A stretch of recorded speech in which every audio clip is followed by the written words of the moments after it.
Franklin P. Jones once said, "Love doesn't make the world go round. Love is what makes the ride worthwhile." Alvin and Andra met at church at 10 years old. They've been married 20 plus years. What are their secrets that everyone else doesn't know about a lifetime of love? Welcome to Show Love. Sitting down at the kitchen table and having authentic, non-scripted conversations. We're going to inspire, educate, and motivate couples. This is Show Love with Alvin and Andra.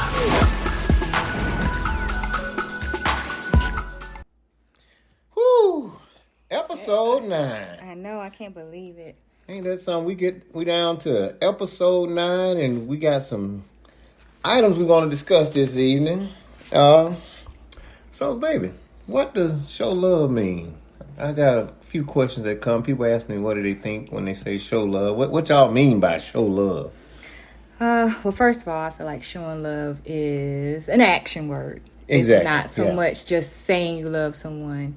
It's showing that you love a person. And then I think the challenging part is showing that person you love them maybe in the way they want to be loved, not necessarily how you want to be loved. And I think that's something through the years that I think I have learned is that what other men want may not be what you want to make you feel loved, or what someone else says. Everybody got their differences. Yeah, or what the TV say. Want, you know? Or what the TV say. You know, you might not want a tie, even though the TV put that men love ties, or a pair of socks, or whatever. A T-shirt for or some tools for outside. You may not want that every year. I don't know. It all depends on what kind of tools they are. If you a man and you've been waiting for a while on a certain tool, and you maybe been talking about it and say, "Ooh, I wish I had this drill, this cordless drill. Why I don't have to keep messing with my screwdriver that take forever." You know, something like that. You know. Yeah. If he's the type of person to work on stuff, he might not be that type of person. Some men don't like when you buy them tools when they fixing all the time. They not. But some of them fixing all the time, and they don't want to. Yeah, they don't that's want true. A tool set, something like that. So showing love to me, what it looks like, I think that's the hard part. What does it look like? And I know I've had people tell me, Alvin completes you. You could just tell y'all love each other. He look like he just want to sop you up with a biscuit. What did you do to him? Like, I don't know. We're friends. That's the only thing I knew. Like back in those early days, it was like we were friends. We generally like to be around each other. You make me laugh, and that's a way that I feel like being around each other, just doing little things. I remember we just used to ride, go wash the car, listen to some music. We both like music. We like music. Sitting around listening to music and stuff. So just, what do you think? What do you think showing love means? My thing for showing love, it sounds almost the same as, as it being an action word. But it also, when you got the significant other, spouse or whoever it may be, I just think that you feel they love. If someone loves you, you'll be able to tell it because you're gonna feel it. If you don't feel like you're being loved, then you might not be being loved. But because I know I can remember this one instant. It was years ago. I think you had went out of town, and I was like, I was worried the whole time. Doggone, you were gone. I said, I hope she's all right, because at that time they had a lot of stuff going on in the community where a lot of people started coming up missing. And I was like, man, I just hope everything okay, that she make it back safe. I probably worried, couldn't sleep, stuff like that, just hoping that you were okay. Because that was one of the times where you had went on your own to be alone. I do it, and then I got to feel like, do she feel like this when I be gone? I started feeling like that. I was like, man. Yeah, that was really one of my first times going like that. But, because I couldn't go. I had the girls most of the time, and you just don't want to leave them out. They're out the house. I remember that you seemed a little, concerned because I'm usually at home if I'm, or if I go visit like a family member or my sister or somebody, but just going like that. Yeah. I did notice that. Yeah, I felt a little on edge. I say, because I hate anything to happen to any of mine, because I'm going to be honest. Anything happen, and I call them my girls. All the girls my girl, because that's all I got is girls. Something happened to my girls. I don't know what I'd do. Yeah. So so basically, like when you said that I was gone, and that was love. You felt like it was love. It was like that saying that absent makes the heart go fonder. Yeah, exactly. Maybe. Yeah. You'd be like, oh wow, what is that? I seem a little bothered. I know you know I'm a big girl and I'll be all right. But I guess are you saying that while I was gone? But when I know you was gone and you was riding, by yourself. Yeah. I just said, well, that just heightened me. I was on alert, had me, usually our phones go off at a certain time at night anyway. But at that time, I was up at night and I was just hoping everything was okay, Yeah. Because, even when you you always have to watch your surroundings. Because when you're out of town, anywhere you go, safety first.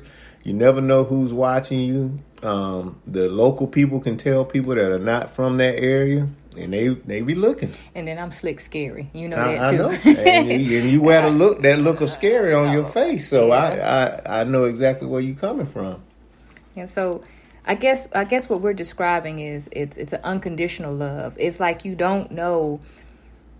It's not a materialistic love. It's almost like, if I had to describe it, it's like almost like the love you would have for almost like your family member. When you get to that point to where you love the person that you're in a relationship with, almost the same way as you would love your brother, your sister, your mom, your dad. You start having that unconditional love for them, right. That concern, and you want to show them. And it's always like showing is not always doing something for someone either. It's just being there for a person, and just feeling for them. And funny you say that feeling. It's just like if you could be looking at the news and you could see a married couple, no matter how long they've been married, you can sympathize with them.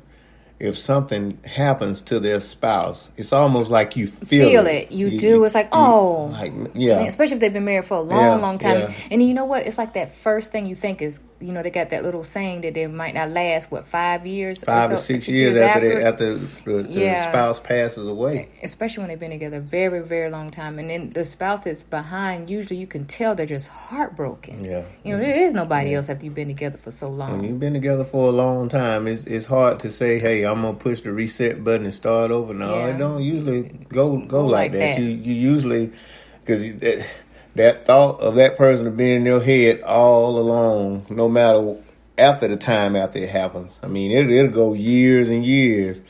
I know moms. I know she still go through that. So yeah, after that, yeah. And it's been a while, and we still hear pops come up. So it's still there. And that's been over 15 years. Yeah. So I'm gonna bring down I'm gonna talk about the old hubby's corner. Old hubby's corner. I got a good one today, fellas. And the hubby's corner. The main thing I do whenever I see you get overwhelmed, what I do, I try to go in and try to help out as much as I can. I'll get up and I'll make up the bed. I'll clean up the bathroom. I'll mop the floors if you need. I help out wherever I see need to be done when I see you overwhelmed with work and doing what you got to do, because I know you're tired. I get tired too, but when I see that going on, I wash the dishes. I ain't got no problem in doing none of those things. Washing clothes, folding clothes, putting up clothes. I have no problem with that. And it's not that, hey, he being an old girly man. No, I know that you be busy from time to time and you don't have time for that. And then that goes back to what we were just saying. That makes me feel loved. You don't judge me and just watch me sink in all the things I have going on. You start lending a hand. And, just like, I prep our meals and if you see me looking like I'm not going to make it, I'm slowing down, you come over and start pitching in a hand.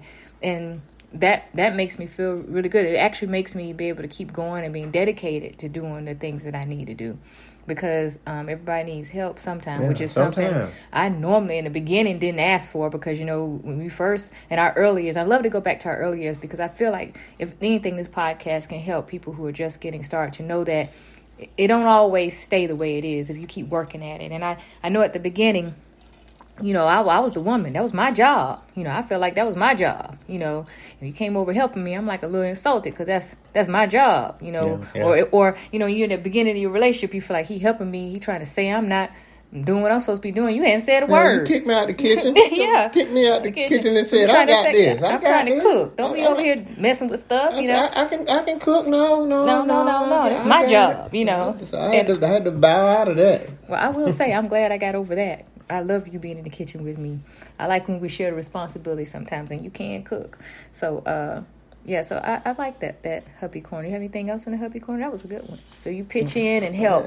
Pitch in and help out much as I can, and if I could be an inspiration to somebody else, and help them to help out their situation. Because things are different now. You know, it used to be a time where you could have roles in the house, but you can't do that anymore. You can't have roles where you say certain things only belong to, you know, like his responsibility, or certain things only belongs to her responsibility. So I think with saying that I'm gonna go ahead and going into the Wifeys Corner and on how I show love to you. We've mentioned cooking. I know when we first started, you know, dating again, and you know, at the age of 25, and one thing I know is that I married a country boy, love to eat. So, you know, I remember I got in there to show you I can make that pot roast. Well, she did that pot I made roast. that pot roast. You had that look in your eye like she's a keeper. I didn't have to call my mom or auntie or nobody. And gravy on the with the gravy on it, everything. Homemade mashed potatoes. I said, you know, I was putting it in there, boy. I tell you, but she tried to win me over through my stomach. Yeah. They said the way through to a man's heart is through his stomach. Yep, Oh, cornbread, not no Jiffy mix. Yeah. Sweet bread. I ain't got no problem with Jiffy Mix now. Don't knock it. You ain't gonna knock it, but when I made it for you, I had to show you that I could do it with a little, you know, Aunt your mama cornmeal, you know, but so I show love by, you know, I know you like good meals, and I know that, like, especially now currently, you know, we try to eat right, but every now and then I try to have a spoiling meal, and I see you waiting, you have your little thumbs up, you got this little signature saying when you put that little thumb up and it bend back, I know you're like, yeah, this is good, you know, and you look, you know, satisfied that you've got that meal, and then I would say another thing I do to show love is, you know, I flirt with you. You know, I always call you. Yeah, in the morning. be flirting with me. Yeah. I flirt with you. I say, hello, my king, my castle, man, my world, daddy, and I'll keep that to myself. Well, you know, mine was always, how you doing, darling? Yeah, that's my darling. Darling. Yeah, so I always still, you know, flirt with you and stuff, and I love it because you're modest for a guy. You don't really like that. Yeah, public affection. I say that. I tell you all the time, you being so mushy. Yeah, don't mushy. be mushy. Gotta be mushy. But then you had that little look on your face too, like you like it. I do. Yeah. So, and then one of the biggest thing I think I've done is that I embraced football. And I remember when we first started back talking and decided to be in a serious relationship, you had a request, and you let me know right up front. You know, we known each other for a long time, but you was like, I gotta let you know, I love football. Now, if you got a problem with football, then I don't know if we're going to make it, because I love football. And I remember telling you, well, you know, I don't know if I love football, but I do like the Philadelphia Eagles. Like, I'll watch the Eagles, right. You know. And we came up with a thing where, you know, you love the Broncos. So, I can watch your Broncos, if we watch the Eagles. And then since we're in Georgia, we decided, well, we can go ahead and support the home team, because that's about the only dome we can get to go watch some football, and especially if our teams get a chance to play. And we became season ticket holders just so we can see our own teams that may come once every year. That's some love for a team that ain't your team. Yes. You know? So, and football has become a part of our life. But that's the way I show love. I honor it. I know during football season we may not have traditional meals, but I try to make sure we get all the food groups on Sunday when we're watching the game. And I tell you, I love it. I love the little sport bars and places, the little meals and stuff that they have. We just try to recreate them at the house. Yeah, we try to make them just like they make them, you know. Yeah. And that's my way of showing love to you, that you can like the things you like. I don't try to take you from the things you like. Or even this, I've embraced, you know, your homeboy phase. When you had your homeboys, I didn't try to pull you away from your homeboys, you know. I allow you to grow up and maintain your friendships. I didn't try to come in between, you know, the people that are in your life. So to me, that was a way of showing love. And I remember specifically the first home we shared together, and all the fellas went out. And y'all would go out, and then when you come home, everybody else was still out, but y'all came home, and I had fixed y'all what? Remember, I fixed y'all some what? Yeah, that pot roast. No, we all went out that night. You came back early in the morning. 2, 3 o'clock, I fixed y'all what type of food? to keep y'all from going. Well, you know, I done had a bunch of concussions. You remember. It's been so long. Breakfast. I fixed y'all 25 years breakfast. ago. I fixed That's a y'all long breakfast. time. So after y'all went out and y'all came in, y'all went to the club. I was trying not to say club, but y'all had went out to the club, you and the homeboys. And I fixed breakfast. And y'all all came to our house to eat breakfast that morning. When you were at home, everybody else was still what? Out, you know. And so I embraced that. You didn't come home to an argument because you went out with your friends, you know. And that's phase even a part, like you say, a phase and a growth in a man. Because when a man has that growth, and probably everyone too, but I know a man will have that growth in his life to where he becomes fonder of his home and more appreciative and do things at his home. And I never understood this before when I think my father-in-law, God bless his soul, but he was always, when I would go by his house, he would always have him he called it snake bite. Yeah, he would always have that. He'd be watching the TV. He'd be all by himself, and we go over. I go sit with him, and we chilling down there together. Yeah. So, you know, it when you get older, you get that growth, and just like even in your marriage, you have growth. Yeah. You know, you don't act the same way that you acted when at day one. Yeah. You know. And speaking of Dad, I remember him, God rest his soul. He said, "Yeah, you know, he's young now. He's gonna be with his friends stuff." He said, "Go ahead and enjoy all the stuff you like to do now, because as soon as he get around in his early 30s, he's going to be at home with you." And I was like, I remember when I was like, wait a minute, are you not going anywhere? Oh, no, I think I'm going to stay home. And you've been home ever since. And I love Dad for that. But he just told me, just leave him alone. He'll be all right and be with friends. Because when he comes sit down, you're going to be right there with you every day. Like I say, even when I say with that comes growth, you get wiser as you get older, too. Mm-hmm. And some of the things that happen out in the streets, in our community, you know, it's, you know, the best place for you is at home. It really is. Because we even try to, tell our young ones that, hey, don't hang out there in them streets, man. There's too much stuff going on around here. Yeah, we respect and just pray for them while they're out there, because we know we had our times, and I have no regrets. I had some good times. I don't want to spoil it for them, but just be safe. Yeah. Be safe. Ooh, I'm gonna tell you now, this hot seat, they put us in the hot seat this time, you and I. Oh, yeah. I'm going to read this question. You ready? I'm ready. Why share a Facebook page? Don't you feel you should have your own identities? Oh, well. All right. Let me just say this right here. Someone in an early relationship, they might not have that. They want their own identities. I mean, that's cool. That's fine. I mean, you'll grow. But once you grow and you become one, and you start to do everything, and everything coming together, because I'm going to tell you just like this. That bank account going to come together. Your house going to come together. Them bills going to come together. Everything you do as a married couple going to come together. And what do you have to hide? What would you want to put Facebook or social media that high up? Yeah. To say, why wouldn't you want to share a Facebook page? I think if you're going to start sharing something, it should be a social media page, right, before you start doing like your bank accounts and things like that. But if you're in a relationship, there's different reasons why people want to, share a social media page. But I think that I'm like you, I would be hesitant if you couldn't share one. Yeah. I mean, and then I feel like we still have a separate identity, but everybody knows us.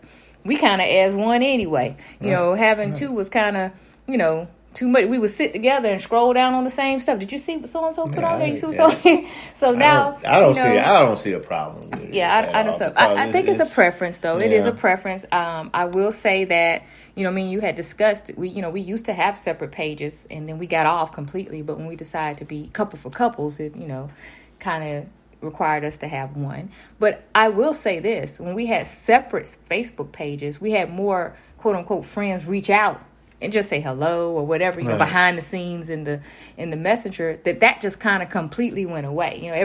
Every blue moon we may get a messenger where people say, how are y'all doing? Or, I know that people have made the comment on our Facebook page that they don't know who's posting. We're so much alike now. I've had people say, "Oh, I like what you post." I'm looking like, I'm thinking to myself, Al must have posted something. They can't tell us apart. We're so much alike on what we do post, and so I don't know. But that was that was interesting. But yeah, but as you grow in your relationship, you don't have nothing to hide. I mean, that's just like I saw Ricky Smiley. I think the previous week had a question about knowing your spouse's password.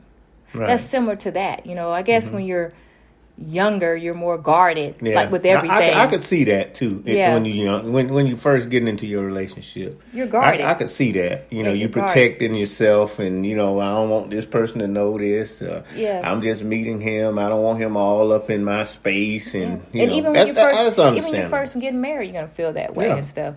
But if you stay together, you get to the point where you got to depend on each other for some stuff. There's been times where hey babe, get my phone.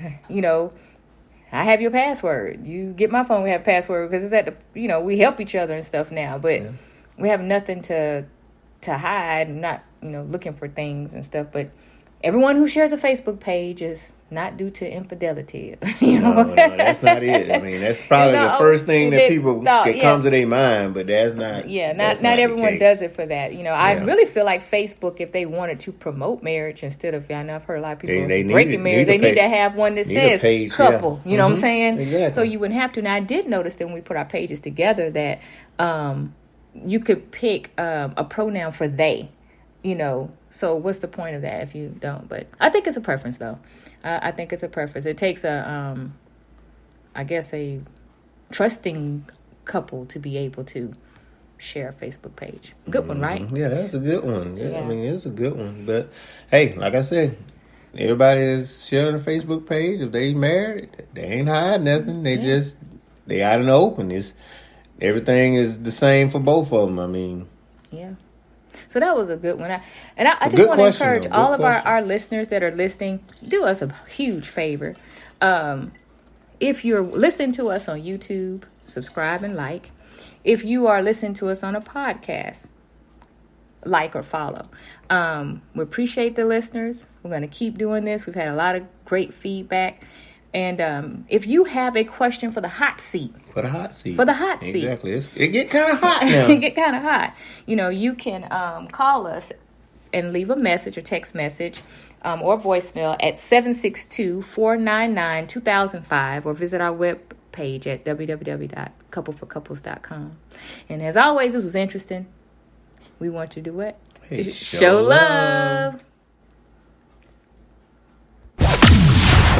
You've been listening to Show Love with Alvin and Indra, a couple that met at church at 10 years old and have been married for 20 plus years. If you need inspiration, education, or motivation, this is not only your show, these are your coaches. We hope you enjoyed the show.